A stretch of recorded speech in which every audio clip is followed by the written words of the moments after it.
All right, let's dive right in. If you're getting ready for your AKT, you already know that controlled drugs are a huge topic.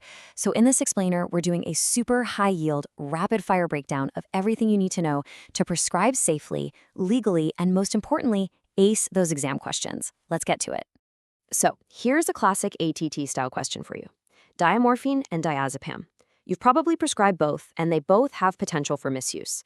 But the legal rules around them, they are completely different. Knowing why isn't just about good practice, it's about proving you've mastered the legal framework. And trust me, by the end of this, the answer will be crystal clear.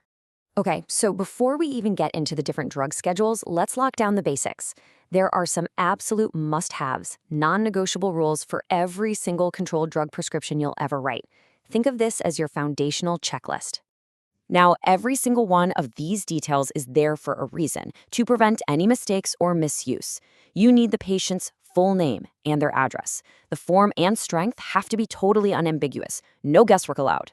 The total quantity, you have to write it in both words and figures to make it tamper-proof. And this is a big one. The dose has to be specific. You can never, ever write as directed. Finally, your details and the date seal the deal. Get these 6 steps right every single time. So, you've written the perfect script, all 6 points are there, but which rules apply to which drug? Well, that's where the misuse of drugs regulations come in. They split everything into 5 schedules based on therapeutic use and, you guessed it, potential for abuse. This framework is basically your roadmap. And here it is, the entire system in one shot. You can see right away, Schedule 1 is at the very top with the tightest controls and almost no therapeutic use in our world. As you go down the list towards Schedule 5, the rules get more and more relaxed. For us, the drugs we're dealing with day to day really live in Schedules 2, 3, and 4. So let's break those down. First up, Schedule 1.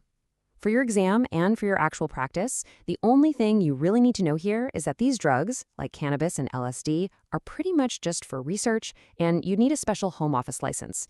You won't be prescribing them, so we can basically park this one and move on. Okay, now for the big one, Schedule 2. These are your heavy hitters, the potent opiates and major stimulants like diamorphine and morphine. Because they have the highest risk of abuse among all prescribed medicines, they are subject to all the requirements. That means the full 6-point prescription, plus they have to be kept in a locked safe, and you have to keep detailed records in a controlled drug register, the whole shebang. Next, we have Schedule 3. And this is so important because it's full of drugs we prescribe all the time, right? Temazepam, gabapentin, pregabalin. The potential for abuse here is considered a bit lower than Schedule 2, but as you'll see, a lot of the same strict rules are still in play.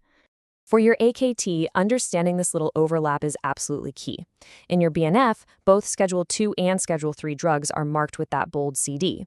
That's your visual cue, your signal that they need all 6 parts of that perfect prescription. So what's the difference? Well, it mainly comes down to those even stricter rules for Schedule 2, like storage and record keeping. And this brings us to Schedule 4, and back to our original question about diazepam. You see, this schedule is split into 2 parts. Part 1 has most of the benzos like diazepam and the Z drugs. Part 2 has things like anabolic steroids. But here's the real kicker, the key exception. The full, strict prescription requirements do not apply here. This is a massive difference from Schedules 2 and 3 and an incredibly high yield fact for your exam. And finally, Schedule 5. This one's pretty simple. It's for things that have a controlled drug in them, but in such a tiny amount that the risk is minimal. Think of an over-the-counter codeine cough syrup. For all intents and purposes, these are exempt from pretty much all the controlled drug rules, except for keeping invoices for a couple years. Okay, so we've got the framework down. Now let's get into the nitty-gritty, a few specific rules that cut across these schedules. This is the fine print that they just love to ask about in exams. If there is one number you burn into your brain from all this, it's this one, 28. A prescription for a controlled drug in Schedules 2, 3, or 4 is only valid for 28 days from the date it's written. After that, it's useless. It's a hard and fast rule, and it's all about preventing stockpiling. So, what happens if you make a little mistake? Is the whole script invalid? Well, not always. There is a tiny bit of wiggle room. This quote is key.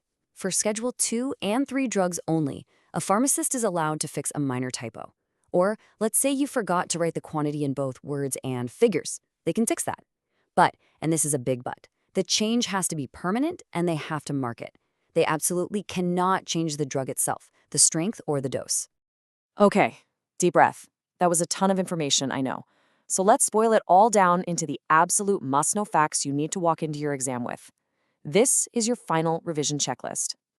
All right, here are the absolute essentials. First, know those 6 universal requirements for any legal CD script. Second, remember that bold CD mark in the BNF applies to Schedules 2 and 3. Third, that 28-day validity rule, that's for Schedules 2, 3, and 4. Fourth, know the huge exemptions for Schedule 4. This is why diazepam is so different from diamorphine in Schedule 2. And finally, remember that pharmacists can only make those very specific, very minor fixes to Schedule 2 and 3 scripts.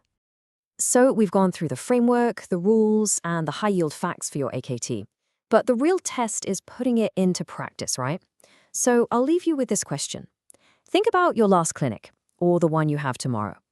Which prescription you wrote, maybe for gabapentin or tramadol or Zopiclone, now makes you want to just pause and double-check the rules.